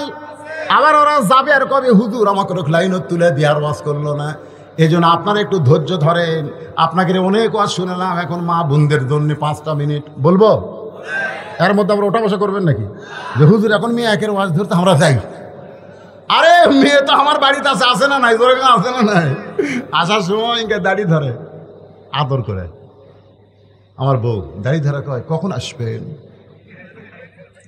কখন আসবেন? তা আমি কইলাম, কেন একলা ঘুম ধরে না? তো কয় না, একটা সময় বলেন কখন আসবেন, আজকে ওয়াজ কখন শেষ হবে? আমি কইলাম, আজকে ওয়াজ করে মান্দা যাচ্ছে, মান্দার লোকেরা 12টার পরে ওয়াজ শোনে না। না না, 12টার পরে মান্দার লোকেরা ওয়াজ শোনে না। আমি শুনি। তো আমার বউকে আমি বললাম, নাও আসতে পারি। বলে তাহলে কোথায় যাবেন? আমি বললাম, যদি আজরাইল আমার ধরে তাহলে বল তো আর কি আসা যায়? আমার বউ কান্দের কয়, আপনাকে আজরাইল ধরবে এই কথা আমার মনে হয় না, খালি পুলিশ ধরবে, র্যাব ধরবে, এটা আমার মনে হয়। আজকে যারা কোরআনের মাহফিলে বসেছো যুবক, এটা তোমাদের জীবনের শেষ মাহফিল হতে পারে। এশা নামাজ পড়ো নাই, তওবা করো।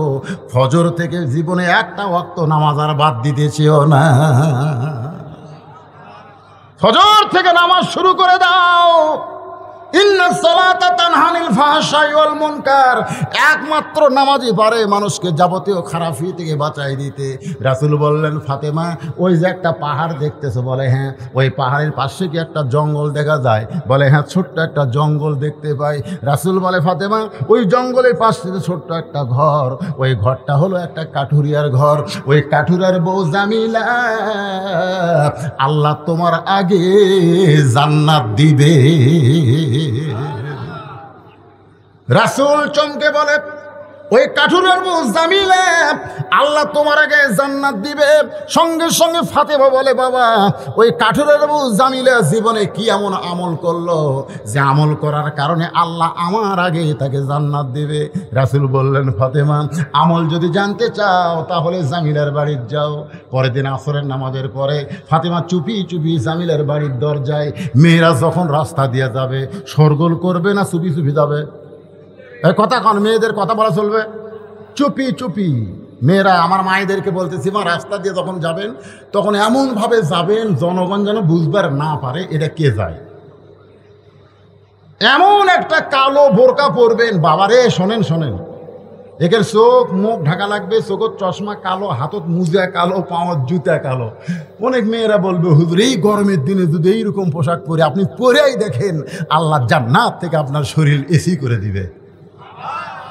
যারা বোরকা পরে এরকম গরম লাগে না, যারা লাইলুদি বাড়ি করে বেড়ায়, এরা গরমে আরো বগল কাটা পরবার চাই। ধরে কত না, আর এর কে যা সাইজ ভাই, এর কে সোপা খোপার কোনো ঢপই নেই। আমি ঢাকার এক মাহফিলে বলেছিলাম, এই যে মমতাজ যে আমাকে রকলি আওয়াজ করে না, আমি বলছিলাম মমতাজ মেয়ে মানুষ না মরদ মানুষ? সব লোক কয় হুজুর মেয়ে মানুষ। আমি বললাম ওর চেহারা দেখলে তো মেয়া মনে হয় না, মনে হয় আজ তো একটা আটার বস্তা। জোরে কোন কথা ঠিক কিনা? আগা গোড়া একেবারে লেভেল। বেপরদা নারীদের কোনো সাইজ দেখে রে? হ্যাঁ, আমার মায়েরা শোনেন, মা ফাতেমা চুপি চুপি জামিলার বাড়ির দরজায় ওই কাঠুরার বউ জামিলাকে ফাতেমা ডাক দেয়, বলে জামিলা, আমি নবীর মেয়ে ফাতেমা, আমি একটু আপনার ঘরে যাবার চাই। জামিলা দরজাতে সে কাঁদতেছে। ফাতেমা কয় কান্দো কেন? বলে কান্দার কারণ হলো সারা জীবন থেকে সাধনা করেছি আল্লাহ নবীর মেয়ে ফাতেমাকে এক নজর দেখতে চাই, নবীর মেয়ে ফাতেমাকে একটা নজর আমি দেখতে চাই। ফাতেমা বললে তাহলে দরজা খুললেই তো তুমি দেখা বাবা। জামিলা বলতেছে দরজা খুলবো কেমনে, কারণ স্বামী আমার বাড়িতে নাই, আর স্বামীর হুকুম ছাড়া ফাতেমার জন্য দরজা খুলতেও আমি বড় ভয় পাই। কার হুকুম? এ জোরে কথা কন না কেন? কার হুকুম? স্বামী রে, স্বামী। আমাদের গুলা স্বামী মানে স্বামী। রাসূল বলেছে যদি কোনো নারীকে আমি বলতাম সেজদা কর আল্লাহ ছাড়া কাউকে, তাহলে স্বামীর কদমে সেজদা করার হুকুম দিতাম, কিন্তু আল্লাহ ছাড়া কাউকে সেজদা করা যাবে না, এই জন্যে বলা হলো না। এখান থেকে প্রমাণ হলো আল্লাহর পরে মেয়েদের কাছে সবচাইতে দামি হলো তার। জোরে কন্যা কেন? দামি কে? আরো জোরে। যারা বলতেছেন না তারা মনে হয় দুর্বল পুরুষ। বিয়ে না করলে কি হবে? করবি না? আমার মা বোনদের জন্য একটু শোনান দরকার। ডাকতেছে রোকেয়া, কথা নাই। রোকেয়া, কথা নাই। কয়বার ডাকছে? তৃতীয়বার ডাকতেছে। কি করবে? স্বামী অসহায়। রোকেয়া, কি? ওরে বাবা রে, স্বামী বসা মানুষ ভয়ে লাভ দিয়ে উঠছে। হায় হায়, দুইবার ডাকছে, কথা খাই নাই। তৃতীয়বার তখন ডাকছে এমন করে, ভরিয়া খাও, ভরিয়া খাও। আমার কাম নেই, আমার কাম নেই। আল্লাহ রাসূল বলেছেন নফল নামাজের মধ্যে বউ যদি শামিল হয় আর স্বামী যদি তাকে ডাক দেয়, নামাজ বাদ দিয়ে স্বামীর সামনে দাঁড়াতে হবে। নামাজ বাদ দিয়ে, শুধু ফরজ নামাজ ছাড়া অন্য যে কোনো নামাজ। হ্যাঁ, কি হলো? এই আবার কি কর?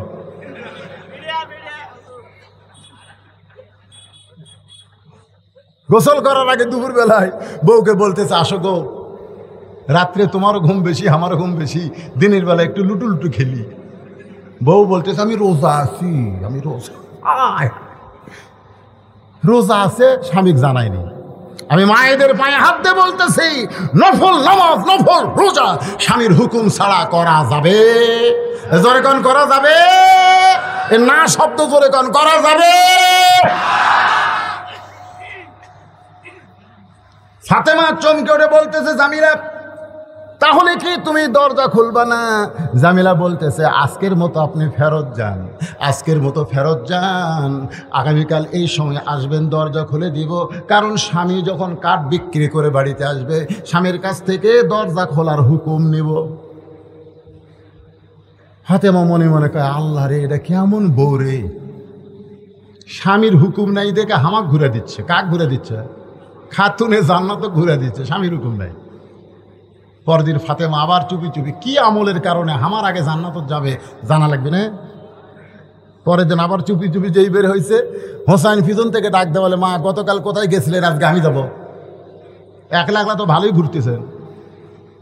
ফাতেমা দেখলো হোসাইন তো যে যে দিয়ে কি করবে, হোসাইনকে সঙ্গে নিয়ে গেছে। দরজার কাছে যে হোসাইন বলতেছে মা, এই ভাঙ্গা বাড়ির দরজা আপনি গতকাল আসছেন, আবার আজকে পাচ্ছেন। ফাতেমা বলতেছে জামিলা দরজা খুলে দাও। জামিলা বলতেছে দরজা খোলার জন্য 1 ঘন্টা হলে দাঁড়িয়ে আছে, কিন্তু খোলা যাচ্ছে না।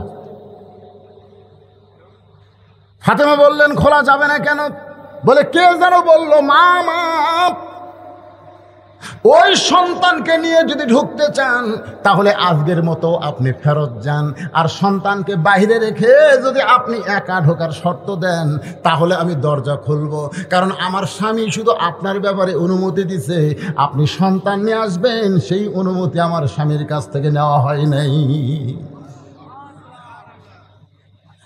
ফাতেমা বলতেছে খুব ছোট রে, কেবল 4 বছর, এই 4 বছরের বাচ্চা কিছু বুঝবি না। জামিলা বলতেছে আপনি খাতুনে জান্নাত হতে পারেন কিন্তু ফতুয়া কম বোঝেন, ফতুয়া কম বোঝেন, 4 বছরের বাচ্চা বুঝবি না। আল্লাহ রাসূল বলেছেন তোমার সন্তান যতদিন তোমার দুধ পান করবে ততদিন সন্তানের সামনে স্বামী স্ত্রী মহব্বত করো, অসুবিধা নেই। আমার কথা কি বুঝতে পারলেন? 2 বছর পর্যন্ত সন্তান মায়ের কি পান করে? দুধ পান করে। সন্তান দুধ পান করার বয়সে সন্তান যদি ঘরের মধ্যে থাকে, আপনি আপনার বউকে আদর করেন, সোহাগ করেন, সন্তান দেখবি ঠিকই, বুঝবি না। কিন্তু যেই দুধ ছাড়ার বয়স হয়েছে 2.5 বছর, তখন সন্তান ঘরের মধ্যে চেতন থাকলে আপনি যদি আপনার বউকে আদর করেন, ওই বাইরে এসে বলতে পারে আব্বা তাই মাছ চাপা ধরছিল রে, বলতে পারে। চিন্তা করে দেখেন, নিজের 2.5 বছরের বাচ্চার সামনে আমার হালাল বউকে আমি আদর করতে পারবো না। আর 14ই ফেব্রুয়ারি ভ্যালেন্টাইন ডে কলেজ ভার্সিটি পার্কে মনে কাতি বৈশা কুত্তে জোড়া লাগছে, জোরে কোন কথা ঠিক হয় হয় বাংলাদেশ রে। আর নতুন একটা খবর হলো ইডেন কলেজ। কি কলেজ? ছেলে বাবা আর চাচা গেছে মেয়ে দেখতে, মেয়ে দেখা পছন্দ হয়ে গেছে। তো বাবা যা হাদিয়া টাকা টুকা দিছে, দিয়ে এখন বলতেছে মেয়ের বাপকে যে আপনার মেয়েকে আমাদের পছন্দ হয়েছে। তো ছেলে আর বাপ চাচা যখন আসতেছে তখন ছেলে বলতেছে আব্বা পছন্দ তো করলেন কিন্তু মেয়েটা কোন কলেজে পড়ে শোনা লাগবে। তো বলে বাবা তা তুই শোনায়। তো ছেলে যায় মেয়ে বলতেছে আপনার তো আমার বাপ মা পছন্দ করছে, তা আপনি কোন কলেজে পড়েন? মেয়ে কছে ইডেন। যে ইডেন কছে ভাই উনি এত জোরে দরজা ভেঙে গেছে। বাপ কয় কেড়ে দৌড়েস খে, ইডেন কলেজে যারা পড়ে এরা হলো ব্যবসা, ওর বিয়ে করে কোনো লাভ নেই, বিয়ের আগেই ওরকে কামকা সব হয়ে যায়। হায় হায় হায় হায়। এই যুবকেরা, কারণ বিয়ার আগে সব কিছু দেখবেন, বিয়ার পরে আর আফসোস করা লাভ হবে না। ওর নানি দেখেন, ওর মাও দেখেন, অক দেখেন। বিয়ার আগে দেখেন, বিয়ার পরে দেখে কান্দে মরা লাগবে, জোরে কোন কথা ঠিক কিনা?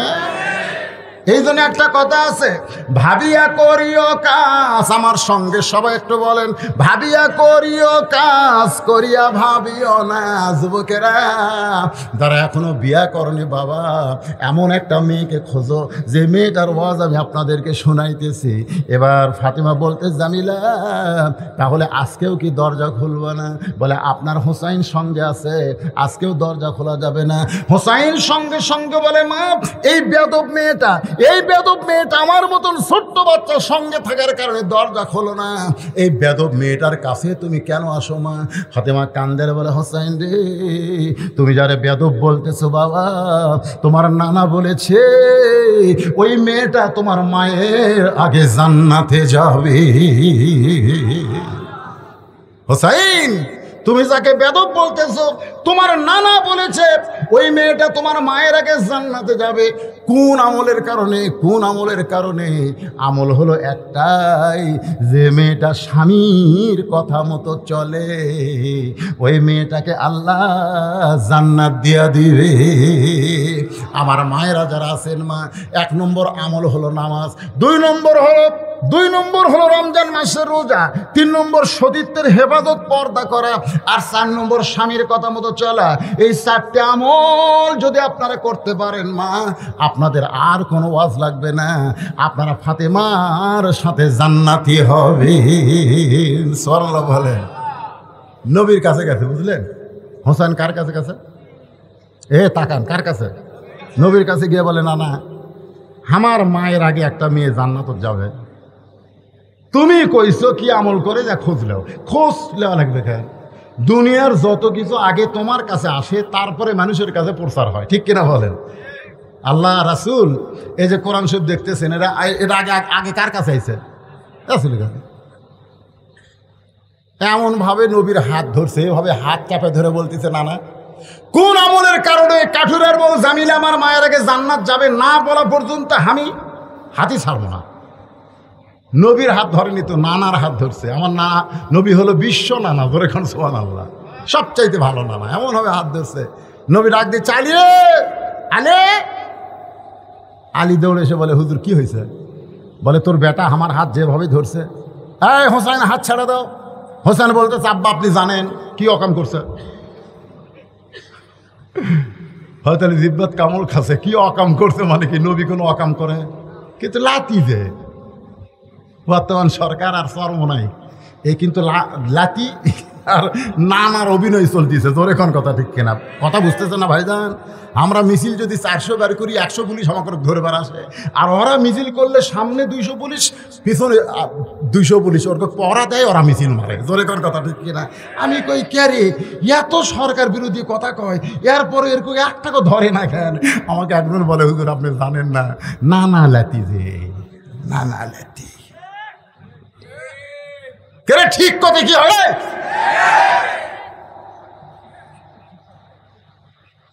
ও শেষ করবো 12টা বাচ্চা, কিন্তু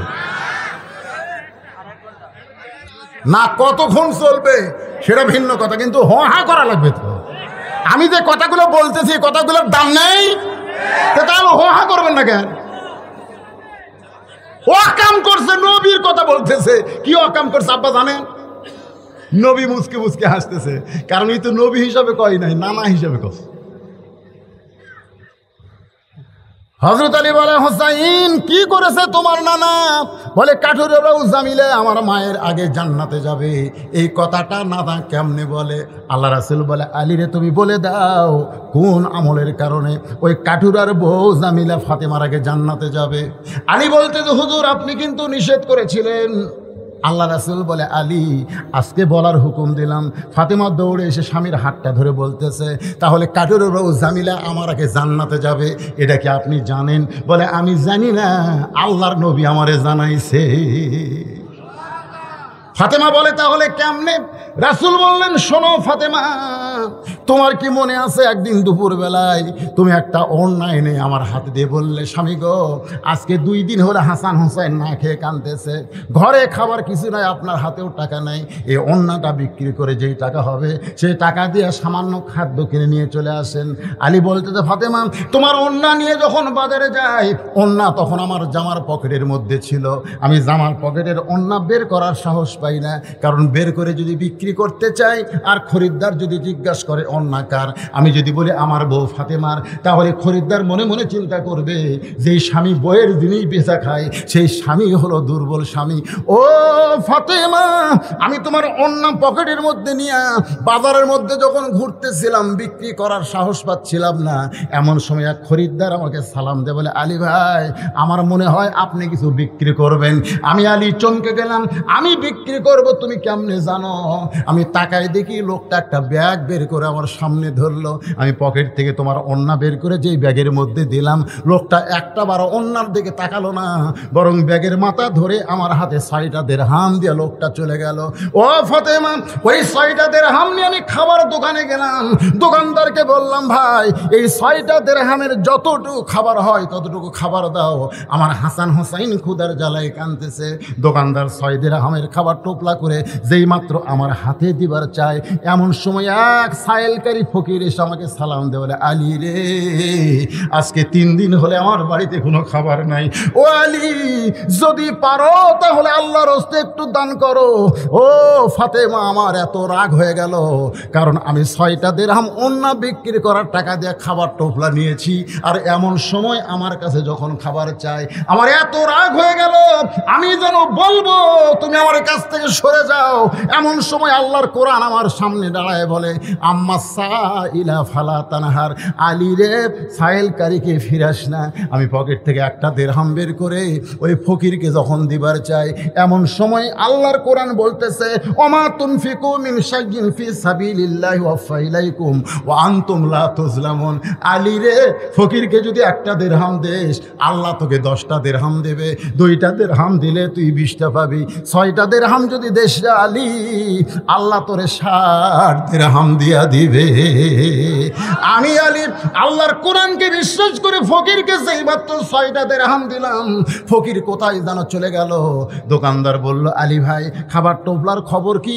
আপনি তো টোপলা না নিয়ে ওই টাকা দান করে দিলেন। আলী বলতেছে, 2 বস্তা প্যাকেট কর, 1 টোপলা দিয়ে আমার হবে না, 2 বস্তা প্যাকেট কর। দোকানদারকে 2 বস্তা প্যাকেট করতে বলে আলী বলে, ফাতেমা আমি বাজারের মধ্যে ঘুরতেছিলাম আর মনে মনে বলতেছিলাম, আমার আল্লাহ তো মিথ্যা বলবে না, আল্লাহর ওয়াদা সত্য। ইন্নাল্লাহ ওয়াদু হাক্কুন, আল্লাহর ওয়াদা হলো সত্য। এই বিশ্বাস করে বাজারের মধ্যে ঘুরতেছি ফাতেমা, এমন সময় দেখি একটা ব্যক্তি উট নিয়ে আসতেছে। আমারে সালাম দে বলে, আলী ভাই উটটা কি আপনি কিনবেন নাকি? আমি কইলাম, আমার পকেটে 1টা টাকাও নাই, আমি উটটা কেমনে কিনবো?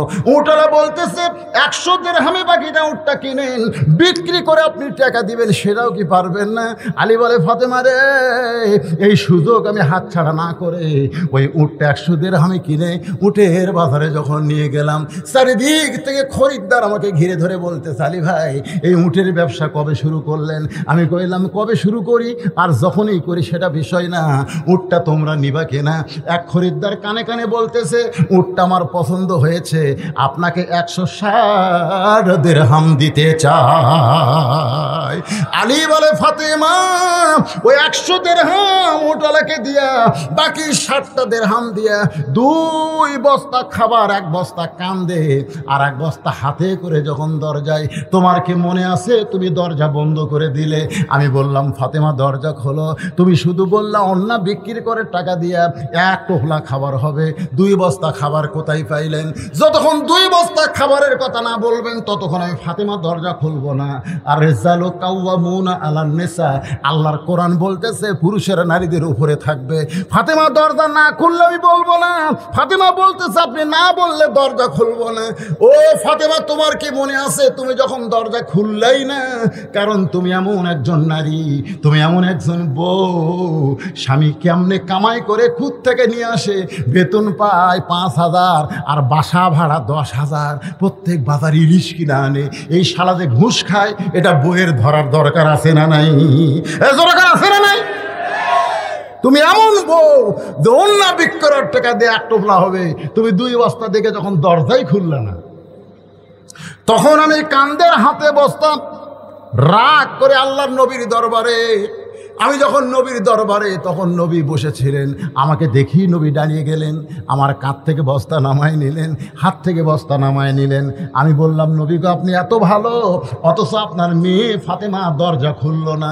আপনি আমার কাঁধ থেকে বস্তা নামায় নিলেন, কিন্তু আপনার মেয়ে ফাতেমা দরজা খুলল না। রাসূল মুসকে হাসিতে বলে, আলী রে যদি ফাতেমা দরজা খুলতো তাহলে তুমি কি আমার কাছে আসতে? তাই না? তা তো আসতাম না। তো দরজা খোলেনি, না খোলার কারণে তুমি আমার কাছে আইছো। এখন তুমি বলো তো, তোমার কাছ থেকে অন্য কে কিনছে? আলী কয়, হুজুর আমি তো জানি না। তোমার কাছ থেকে যে ফকির ভিক্ষা লিছে সেই ফকিরের খবর কি? আলী কয়, হুজুর আমি তো জানি না। তোমার কাছে যে উট বিক্রি করলো আর যে উট কিনলো, এর কে খবর জানা আছে? আলী বলতে, তো হুজুর আমি কিছুই জানি না। রাসূল বললেন, জানবা, কারণ আনা মাদিনাতুল ইলমে ও আলিউ বাবুহা, আমি হচ্ছে ইলমের শহর আর তুমি হচ্ছে তার দরওয়াজা। জোরে কর সুবহানাল্লাহ। কে রে, ফাতেমার ওড়না দুনিয়ার কোনো মানুষ কিনতে পারে? হ্যাঁ, ফাতেমা হলো পর্দানিশী, তার ওড়না ফাতেমা না বুঝে তোমাকে বিক্রি করে দিতে পারে, কিন্তু দুনিয়ার কোনো মানুষ কিনতে পারে ফাতেমার ওড়না? এক আলী ছাড়া দুনিয়ার কোনো পুরুষ লাগবে পারবে? এই জন্য আমি আল্লাহ ফেরেশতাকে পাঠাছি, 6 দিরহাম দিয়ে যাও ফাতেমার ওড়না কিনে জান্নাতে জমা দাও। ফাতেমার ওড়না জান্নাতে আছে, নবী বলতেছে ওই 6 দিরহাম তোমাকে দিছে। তুমি যখন খাবার কিনবার গেছো তখন আল্লাহ তাআলা বলতেছে, আল্লাযী খালাকাকুম আল্লাহ সূরা মুলকের মধ্যে বলতেছেন তাবারাকাল্লাযী বিয়াদিহিল মুলকু ওয়া হুয়া আলা কুল্লি শাইইন কাদির আল্লাযী খালাকাল মাউতা ওয়াল হায়াতা লিয়াবলুয়াকুম আইয়ুকুম আহসানু আমালা। ধরে কর সুবহানাল্লাহ। আল্লাহ কয় ফেরেশতা যা ওই 6 দিরহাম নিয়ে আয়। ফেরেশতাকে আল্লাহ 6 দিরহাম দিয়ে হাসান হোসেনের খাবার কিনতেছে। আল্লাহ বলতেছে যারা আমার বান্দা হবে তাদের কাছে সন্তান আগে না, দুনিয়া আগে না, তাদের কাছে আল্লাহ আগে। জোরে কোন সুবহানাল্লাহ। লিয়াবলুয়াকুম পরীক্ষা হবে, পরীক্ষা। দেখি আজকে পরীক্ষা আলী কাক ভালোবাসে। ফেরেশতা ফকির হয়ে তোমার কাছ থেকে 6টা দিরহাম নিয়ে গেছে। ওই 6টা দিরহাম যখন নিয়ে যায় ফেরেশতা কান্দা দেখে আল্লাহ কয় কান্দিস কেন? বলে আল্লাহ সন্তানের জন্য খাবার কিনবার চাইছিল আর সেইটা ফকির হয়ে নিয়ে আসলাম। আল্লাহ কয় এতই যদি দয়া হয় তাহলে যেই উটের পিঠে চড়ে ফাতেমা জান্নাতে যাবে ওই উটটা বিক্রি হবে যা। ওই ফেরেশতা উটটা বিক্রি করছে। 100 দিরহাম বাকিতে আবার 160 দিরহাম কিনেছে। 100 দিরহাম তারে দেওয়ার পরে বাকি 60 দিরহাম দিয়ে 2 বস্তা খাবার কিনেছ। ফাতেমা চিল্লায় বলে বাবা ওয়াজ তো ভালোই করতেছেন, কিন্তু জামিলা আমার আগে জান্নাতে কেমনে যাবে? আল্লাহ রাসূল বলতেছে আলী বলো বলো। আলী বলতেছে ফাতেমা শোনো, আল্লাহ তুমি জান্নাতি নারীদের নেত্রী হওয়ার কারণে তোমাকে হাঁটে হাঁটে জান্নাত দিবে না।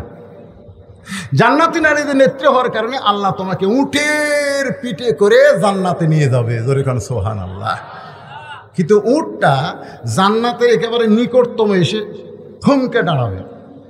ফেরেশতা বলবে আল্লাহ উট এমন জায়গাতে এসে দাঁড়ালো, এখান থেকে জান্নাত তো পাওয়া যায় না। আল্লাহ বলতেছে উট যদি না যায় টেনে টেনে নিয়ে যাওয়া লাগবে। ফেরেশতা কয় আল্লাহ উটের কি ধরে টানবে? টানার তো কিছুই নাই। আল্লাহ তখন বলবে, আলী বলতেছে আল্লাহ বলবে ওই যে ফাতেমার ওড়না আছে ওই ওড়নাটা উটের গলায় লাগায় দাও। আলী বলে ফাতেমা তোমার ওড়নাটা উটের গলায় যখন লাগানো হবে সেই ওড়নাটা নিচে ঝুলতে থাকবে।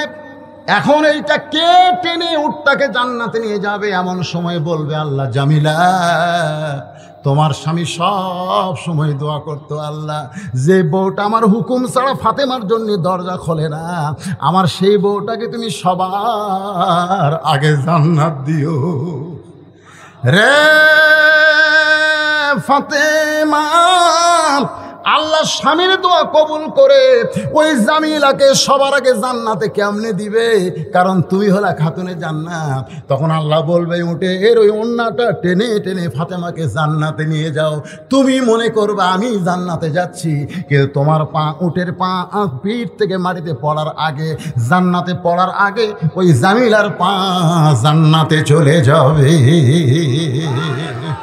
আপনারা বলেন তো এই আলোচনার মধ্যে মা বোনদের পর্দার কথা আছে না নাই? স্বামীর কথা মানার কথা আছে না নাই? হ্যাঁ, এই মা বোনদের জন্য একটা কমপ্লিট ওয়াজ আল্লাহর রাস্তা আমি দিয়ে দিলাম। আমার মায়েরা যারা কষ্ট করে বসে আছেন মা, স্বামীক মানবেন, স্টার জলসা দেখবেন না, জি বাংলা দেখবেন না। আর স্বামীগুলোকে আমি বলতেছি বাবা দরকার হলে প্যালাস দিয়ে ডিশের লাইন কাটে দাও, যদি বউকলে জান্নাত যাওয়ার চাও। আল্লাহ পাক আমাদের সকলের জন্য কবুল করুক। সকলে বলে আল্লাহুম্মা আমিন। বাজান উঠা বসা করেন না বাজান, প্রথম মাহফিল রে, নানা ধরনের বিপদ আপদ মুসিবত আসতে পারে। আমরা একটা আল্লাহর কাছে সম্মিলিত দোয়া করব, অসুবিধা আছে?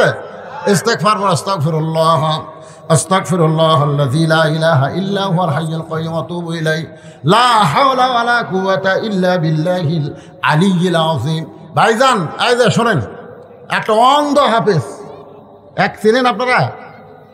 যারা ইউটিউব দেখেন তারা দেখবেন মাঝে মধ্যে ওকে আমার সঙ্গে দেখা যায়। ও মাঝে মধ্যে 2-1টা মাহফিল আমার সঙ্গে যায়।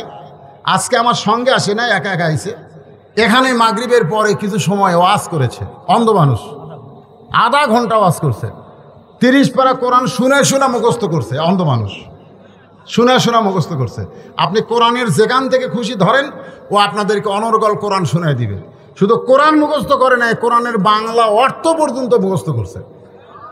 সে হাফেজ সাহেব ওয়াজ করতে চায়, কিন্তু জনগণ দাওয়াত দেয় না। মসজিদের ইমামতি করতে গেলে কয় কানার পাশে নামাজ পড়ব না।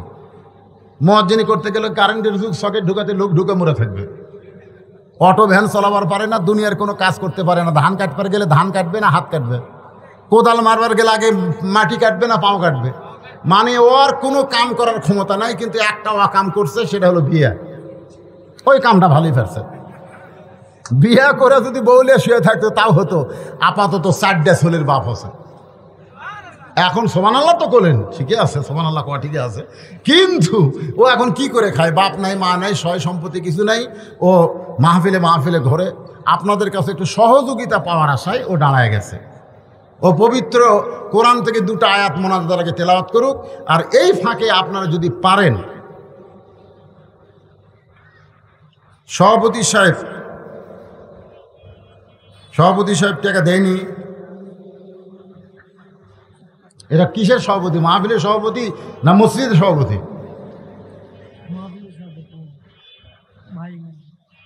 আপনার কথা বলছি স্যার, হ্যাঁ দিবেন তো? দিবে। এই মাইকটা ঠিক করে দাও। বসে উঠলেন কেন আপনারা? বাড়ি যাবেন? বাড়ি যাওয়ার গ্যারান্টি আছে? তাহলে আশ্চর্য কথা, উঠে দৌড় দেয় রে, মাঝখানে আজরাইল যে খাড়া হয়ে আছে। এই মাইকটা চালু করে দাও। যাও, খুব সংক্ষেপে করছি। আসসালামু আলাইকুম ওয়া রাহমাতুল্লাহি ওয়া বারাকাতুহু। আউযু বিল্লাহি মিনাশ শাইতানির রাজীম। বিসমিল্লাহির রাহমানির রাহিম। আল্লাযীনা জা'আলুল কুরআনা 'ইযীন ওয়া রাব্বিকা লানাস'ালান্নাহুম أجمعين عما كانوا يعملون صدق الله العظيم। সম্মানিত ভাইরা, আপনারা অনেক মানুষ আছেন, আমি একটু অন্ধ হাফেজ, আপনারা যে পারবেন এই রুমালটা আমি দিলাম, আপনারা সকলে এই রুমাল একটু আমাকে একটু সবাই আদায় বাদায় করে দেন। পর্দার মায়েরা বোনেরা, আপনারা যারা আছেন মা বোনা, আপনাদের ভিতর থেকে একটু আদায় বাদায় করে আমাকে এখানে পাঠা দেবেন, কর্তৃপক্ষ আমাকে দেবে। এবং আমি অন্য মানুষ শুনে আমি একায়ত শুনে 12-13 বছর ধরে আমি 30 পারা তর্জমা সহ আমি 30 পারা কোরআন হাফেজ করছি। আপনারা সবাই আমার জন্য দোয়া করবেন এবং আমার ছেলে মেয়ে আছে, আপনারা সবাই একটু সাধ্যমতো আপনারা মেহেরবানি একটু আর্থিক সহযোগিতা আপনারা আমার করবেন। আজকে যদি বাংলাদেশে কোরআনের আইন থাকতো তাহলে আমার মতো মানুষের কিছু বলা রাখতো না। এই দেশ কোরআনের আইনটা চলে না, বিধায় আপনাদের কাছে আমি বলতেছি, ওয়াতাআওয়ানু আলাল বিররি ওয়াত তাকওয়া ওয়া লা তাআওয়ানু আলাল ইসমি ওয়াল উদওয়ান। ভালো কাজে সৎ কাজে সহযোগিতা করা, এটা আল্লাহ পাকের হুকুম। আল্লাহ সবাইকে আমাদের ভালো কাজে সহযোগিতা করার তৌফিক দান করুক, আমিন। ওয়া আখিরু দাওয়ানা আলহামদুলিল্লাহি রাব্বিল আলামিন। আসসালামু আলাইকুম ওয়া রাহমাতুল্লাহি ওয়া বারাকাতুহু। আল্লাহুম্মা সাল্লি আলা মুহাম্মাদ ওয়া আলা আলি মুহাম্মাদ কামা সাল্লাইতা আলা ইব্রাহিম ওয়া আলা আলি ইব্রাহিম ইন্নাকা হামিদুম মাজিদ। আল্লাহুম্মা বারিক আলা মুহাম্মাদ ওয়া আলা আলি মুহাম্মাদ কামা বারাকতা আলা ইব্রাহিম ওয়া আলা আলি ইব্রাহিম ইন্নাকা হামিদুম মাজিদ। হাত দাও, এটা হাত। আজকের মাহফিলের সম্মানিত সভাপতি ভাই, কিছু বলবেন আপনি জনগণ? শেষ কথা বলবেন না? আচ্ছা, আল্লাহুম্মা আমিন। আল্লাহুম্মা আনতাস সালাম ওয়া মিনকাস সালাম তাবারাকতা ইয়া যাল জালালি ওয়াল ইকরাম। আয় আল্লাহ তাআলা, কঠিন গরমকে অপেক্ষা করে কদ্দমাক্ত মাটির উপরে তোমার বান্দারা ঘন্টার পর ঘন্টা বসে আলোচনা শুনেছে। আল্লাহ মেহেরবানি করে আজকের মাহফিল আমাদের সকলের হেদায়েতের জন্য, নাজাতের জন্য, জান্নাতের জন্য কবুল করে নাও। আল্লাহ, যারা কষ্ট করে মেহনত করে আজকের এই জান্নাতের বাগান লাগাইছে, আল্লাহ তাদের কষ্টগুলোকে জান্নাতের বিনিময়ে কবুল করে নাও। আল্লাহ, এই মসজিদকে কিয়ামত পর্যন্ত কবুল করে নাও। তোমার ঘর মসজিদকে মহব্বত করে নগদে বাকিতে যারা দান করেছে, আল্লাহ তাদের দানগুলোকে জান্নাতের বিনিময় হিসাবে কবুল করো। আল্লাহ, আমাদের মধ্যে যারা অসুস্থ আছে, আল্লাহ সুস্থ করো, অভাবকে মোচন করো। যাদের বাপ মা কবরে চলে গেছে, রব্বির হামহুমা কামা রব্বায়ানি সগীরা, বাপ মার কবরকে জান্নাতের টুকরা বানিয়ে দাও। আল্লাহ, যে আলোচনাটুকু এতক্ষণ করা হলো, আল্লাহ আমরা নবীকে মহব্বত করি, নবীর আদর্শ আমাদেরকে কবুল করার তৌফিক দিয়ে দাও। আল্লাহ, যুবকদেরকে 5 ওয়াক্ত নামাজি বানায় দাও। মা বোনদেরকে পর্দানি সাবেদা সালিহা কবুল করে নাও। যে যা নিয়ত করে হাত তুলেছে, আল্লাহ সকলের নেক নিয়ত নেক আশা কবুল করো। আজকের মাহফিলের সম্মানিত সভাপতি, সহসভাপতি, প্রধান অতিথি, বিশেষ অতিথি, সম্মানিত অতিথিবৃন্দ যারা, আলেম ওলামা, হাফেজ কারি, ইমাম মুয়াজ্জিন, হাজী সাহেব, আল্লাহ সকলকেই তুমি কবুল করো আল্লাহ। সুবহানা রাব্বিকা রাব্বিল ইজ্জাতি আম্মা ইয়াসিফুন ওয়া সালামুন আলাল মুরসালিন ওয়ালহামদুলিল্লাহি রাব্বিল আলামিন। ওয়াজাল আখিরা কালামিনা ইনদাল মাউতি লা ইলাহা ইল্লাল্লাহু মুহাম্মাদুর রাসূলুল্লাহ সাল্লাল্লাহু আলাইহি ওয়াসাল্লাম। যারা